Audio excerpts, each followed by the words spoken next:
Leželi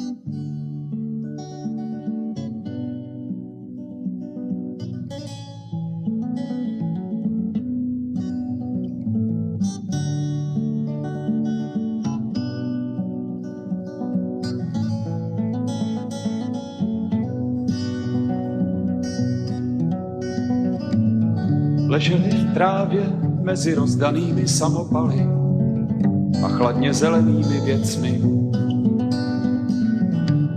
Nikomu nepatřili, sami k sobě cizí, věznění pokřikem důstojníků. Hříšných jako spolehnutí na slovo válka, na místo hlav lahve plné nenávisti spytí. Poslední se sehnul a upadnul do trávy. U hlavy mu našli klubíčko s červenou nití.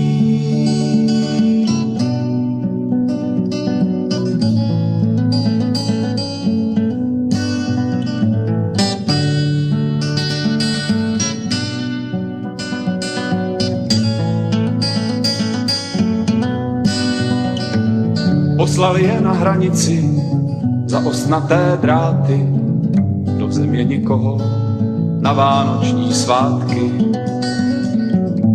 S rukama pod pokrývkou měli sny o nahé ženě, psali domů dopisy a chtělo se jim zpátky.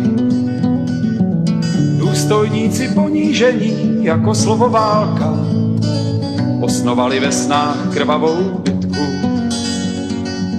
Poslední voják vytáhnul z kapsy potají flétnu a knihu a kříž a červenou nitku.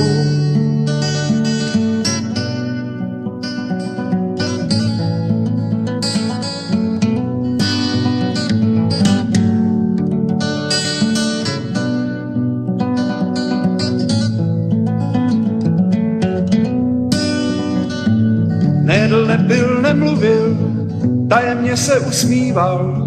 Ďábel smíchu šašek války stál s flétnou opodál. Budil se sluncem a jako slunce usínal. Bál se strachu, když někdo jiný umíral. Smrt o něho měla zájem, on se jí zblízka vysmíval. Znal jednu písničku a každému ji zaspíval. V prstech na dlani rozpřádal potají klubíčko s červenou nití.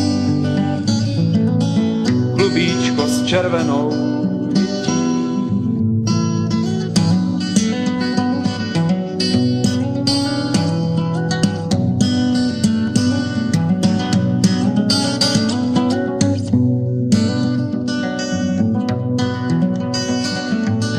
Útok skončil jako láska, nahatí vojáci, statní jako topoly, se šli vykoupat do řeky. Oplakali mrtvé, šaty rozvěsili na jabloně, šable otřeli o trávu a napojili koně. Děti na ně mávali a zachytili ve větru vlající červenou nitku, kterou nám navždy zanechal poslední voják, který věčně umíral, ten, který zahyne jako poslední v každém z nás, jako poslední v každém z nás.